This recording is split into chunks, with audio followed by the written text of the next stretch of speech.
দেশের প্রধানতম যে পত্রপত্রিকাগুলো রয়েছে, সেটি ডেইলি স্টার, প্রথম আলো, তারা স্পষ্টভাবেই বলেছে যে মত প্রকাশে দূরের কথা, জীবন বাঁচানোই এখন বড় সমস্যা হয়ে দেখা দিয়েছে। সত্য কথা বলা এটা যেভাবে ঝুঁকিপূর্ণ, সত্য বলে স্থির হয়ে দাঁড়িয়ে থাকা আরও ঝুঁকিপূর্ণ। আমাদের এই সমাজে আপনি ভালো আছেন তো আলহামদুলিল্লাহ, আল্লাহ ভালো রেখেছেন, কিন্তু কোনো কারণে যদি আপনি বিপদে পড়েন, বিপত্তিতে পড়েন, কোনো সমস্যা দেখা দেয় আপনার জীবনে, বিশ্বাস করেন তছনছ হয়ে যাবে।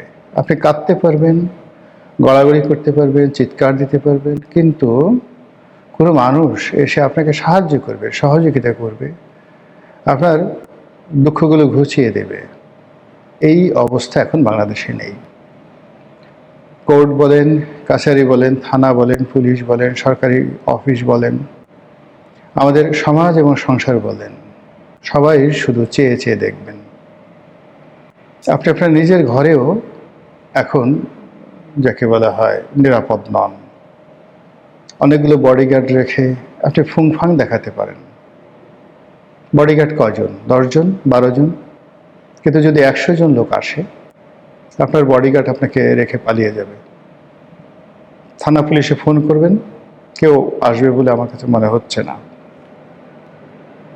আর পাড়া প্রতিবেশী জানলা ফাঁক করে জানালা দিয়ে দৃশ্য দেখবে এবং ভিডিও করবে, আর বড়জোর পরবর্তীতে ফেসবুকে সেই ভিডিও ছড়িয়ে দেবে, তাও আবার নিজেদের পরিচয় গোপন করে।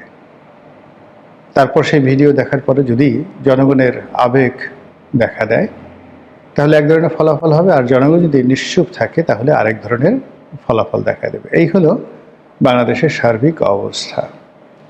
তো এই অবস্থাতে যদি কারোর সঙ্গে বন্ধুত্ব হয়, সে বন্ধুত্ব কোনো কাজের বন্ধুত্ব নয়, কিন্তু কারোর সঙ্গে যদি আপনার শত্রুতা হয়, সেটি যদি একেবারে মহল্লার একজন পান বিড়ি বিক্রেতা, অথবা আপনার মহল্লায় যে ফেরি করে বেড়ায়, আপনার বাসার সামনে যে দারোয়ানটি রয়েছে, কিংবা আপনার প্রতিবেশী যে দারোয়ানটি রয়েছে, তার সঙ্গে যদি আপনার কোনো শত্রুতা হয়, সেই শত্রুতা সামাল দেওয়ার মতো শক্তি আমাদের দেশকাল, সমাজ এবং রাষ্ট্রের আদৌ আছে কি না আপনারা একটু বুকে হাত দিয়ে চিন্তা করুন।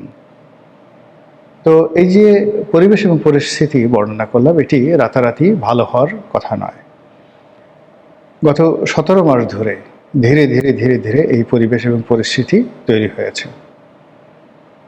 আর এই পরিবেশ এবং পরিস্থিতি সমাজ থেকে চলে যাওয়ার জন্যে কম করে হলেও 17 বছর লাগবে। যেভাবে অতীতের 17 বছরের যে পুঞ্জীভূত ক্ষোভ, ক্রোধ, লোভ, লালসা, কামনা, বাসনা, রাগ সব একত্র হয়ে এই গত 17 মাসে মানুষের হাত, পা, মন ও মস্তিষ্ককে যেভাবে উত্তেজিত করেছে, তার প্রেক্ষিতে আজকের এই সমাজ আমরা এখানে নিয়ে এসেছি। এই সমাজ এবং এই রাষ্ট্রে দেখতে পাচ্ছেন যে একটা নির্বাচন হবে। আপনারা দেখতে পাচ্ছেন যে নির্বাচনে যারা প্রার্থী, তারা মাঠে চষে বেড়াচ্ছে। আপনারা দেখতে পাচ্ছেন একটি দল বিজয়ী হবে, আপনারা শুনতে পাচ্ছেন আরেকটি দল ম্যাটিকুলাস ডিজাইন করে নির্বাচনের ফলাফল নিজেদের দিকে নিয়ে যাবে। এই যে একটি দল বিজয়ী হবে, এটার ফলে যাদের মনে ক্রোধ তৈরি হচ্ছে, বিরাট একটা শক্তিশালী গ্রুপ, সেই ক্রোধকে দমন করার জন্য, সেই ক্রোধকে নিয়ন্ত্রণ করার জন্য কোনো কার্যত প্রতিষ্ঠান নেই। এমনকি সেই দলটি, যে দলটি বিজয়ী হবে, সে যদি ক্ষমতায় আসে, তাহলে সে আরও মাহরুম হয়ে যাবে, আরও অসহায় হয়ে পড়বে, আরও দুর্বল হয়ে পড়বে। আবার অন্যদিকে যারা ম্যাটিকুলাস ডিজাইন করবে বলে খবর বের হয়েছে, যাদের সম্পর্কে বলা হচ্ছে এরা গুপ্ত সংগঠন, এরা গুপ্ত কাজে ভীষণ রকম এক্সপার্ট, তাদের কর্মকাণ্ড নিষিদ্ধ করা, বন্ধ করা, নিয়ন্ত্রণ করা, তাদেরকে বুঝিয়ে সুঝিয়ে কাছে রাখা, পুরোটাই নিয়ন্ত্রণের বাইরে চলে গেছে। বাংলাদেশে এখন এমন কোনো মধ্যস্থতাকারী নেই যারা রাজনৈতিক দলগুলোকে এক টেবিলে বসাতে পারেন। বরং আমাদের দেশে যে সকল কর্তা ব্যক্তি এক টেবিলে বসাতে পারতেন, তারা বিভিন্ন রাজনৈতিক দলের যারা নেতৃবৃন্দ রয়েছেন তাদের কদম মুবারক চুম্বন করার জন্যে তারা রীতিমতো পাল্লা দিয়ে দৌড়াদৌড়ি করছেন। শেখ হাসিনার জমানাতে আমরা ঠাট্টা করতাম, মস্করা করতাম যে গণভবনে গিয়ে অনেকে দালালি করছেন, পিঠা পায়েসের উৎসবের নৃত্য গীত করছেন, ফ্ল্যাটারিং করছেন, তেলবাজি করছেন। কিন্তু এখন সেই তেলবাজি, সেই ফ্ল্যাটারিং এতটা নিম্ন পর্যায়ে চলে এসেছে, এতটা স্থূল হয়ে পড়েছে, এতটা দৃষ্টিকটু হয়ে পড়েছে, এগুলো এখন সমালোচনার অযোগ্য হয়ে পড়েছে। এরই মধ্যে জনাব তারেক রহমান সাহেব, যিনি সম্ভাব্য প্রধানমন্ত্রী বলে পৃথিবী দ্বারা স্বীকৃত হচ্ছেন, এত স্বীকৃতি ভালো নয়, এত স্বীকৃতি অশনি সংকেত।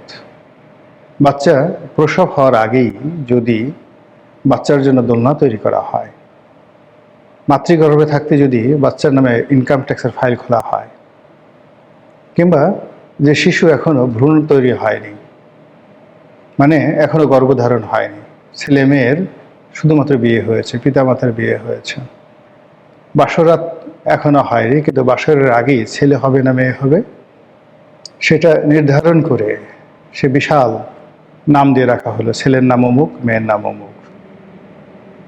এ সকল দৃশ্য, এ সকল ঘটনা প্রকৃতিতে প্রায়ই বিয়োগাত্মক ঘটনা ঘটিয়ে থাকে, অপ্রত্যাশিত ঘটনা ঘটিয়ে থাকে। তো সেই অর্থে জনাব তারেক রহমান সাহেবকে নিয়ে এখন দেশে এবং দেশের বাইরে তাকে প্রধানমন্ত্রী বানিয়ে এক শ্রেণীর পত্রপত্রিকা, গণমাধ্যম, এক শ্রেণীর মানুষ যেভাবে লম্ফঝম্প করছেন, এটি জনাব তারেক রহমান সাহেব এবং তার পরিবারকে রীতিমতো বিপদ এবং বিপত্তির মধ্যে ফেলে দিয়েছে। বহু মানুষ যারা তাকে ভালোবাসতেন তারা এখন তাকে হিংসে করছেন।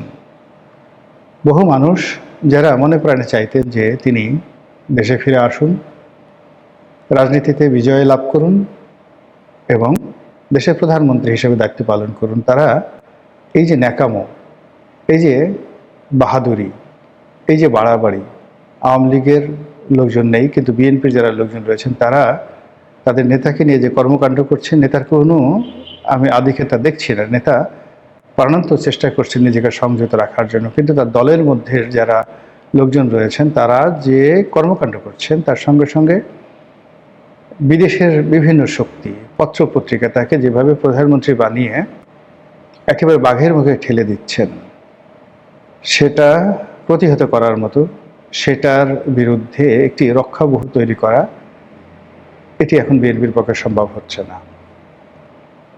প্রায় প্রতিদিনই নিত্য নতুন সন্দেহ, অবিশ্বাস তৈরি হচ্ছে। অন্যদিকে জনাব তারেক রহমান সাহেব প্রধানমন্ত্রী হবেন আর তার প্রতিপক্ষ আঙ্গুল চুষবে, এটা হয় না।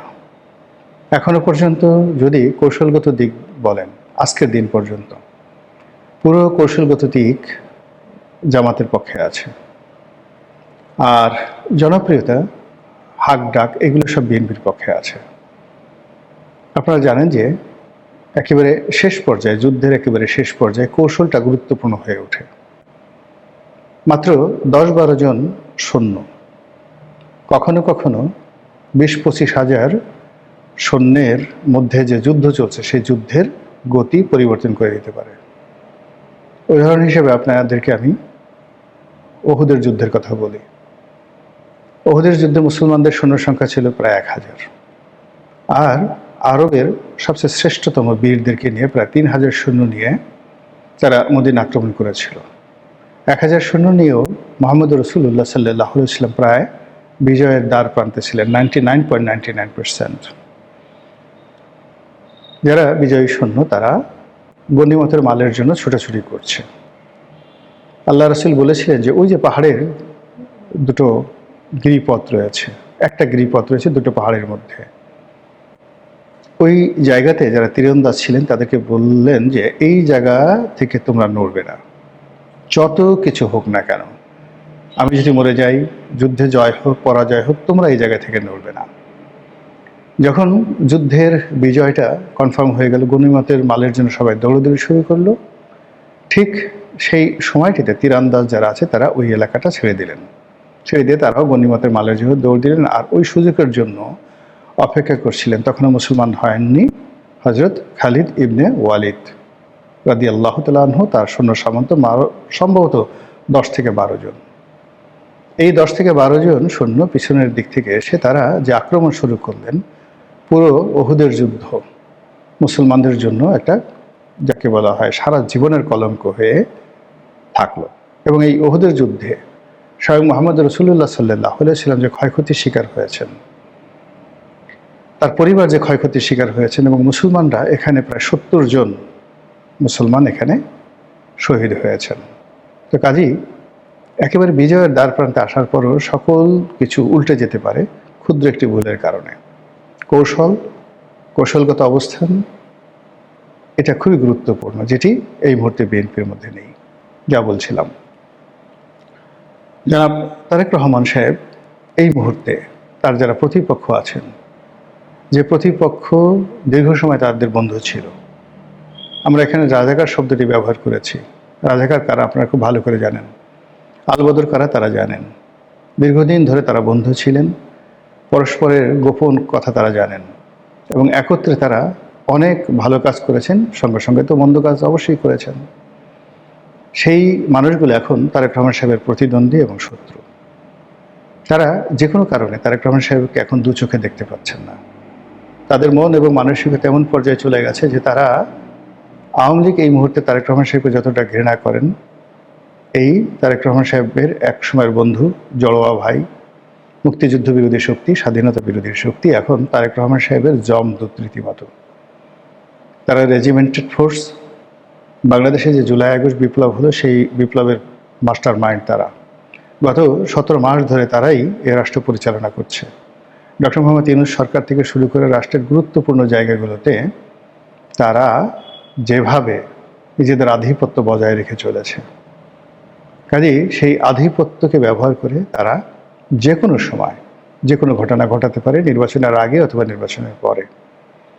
কাজেই এখানে বিএনপির জন্য সবচেয়ে বেশি দরকার সেটা হলো রাজনীতির ভারসাম্যতা। এখন যে রাজনীতির ভারসাম্যহীনতা চলছে, সেই ভারসাম্যহীনতার মধ্যে চড়াই পাখি মুহূর্তের মধ্যে বাজ পাখির আকার ধারণ করেছে। একজন খরগোশ রীতিমতো রয়্যাল বেঙ্গল টাইগার হয়ে হুঙ্কার ছাড়ছে, এবং একেবারে হরিণের বাচ্চা হরিণ, সেও এই মুহূর্তে উটের মতো গলা উঁচিয়ে দাপট দেখাচ্ছে। এবং বিএনপি যদি রাজনীতির ভারসাম্যটা না আনতে পারে, তাহলে এই যে যারা এই মুহূর্তে তার বিক্ষুব্ধ তার প্রতিপক্ষ রয়েছে, ক্রোধান্বিত প্রতিপক্ষ রয়েছে, তারা তাকে সহজে ছাড়বেন না।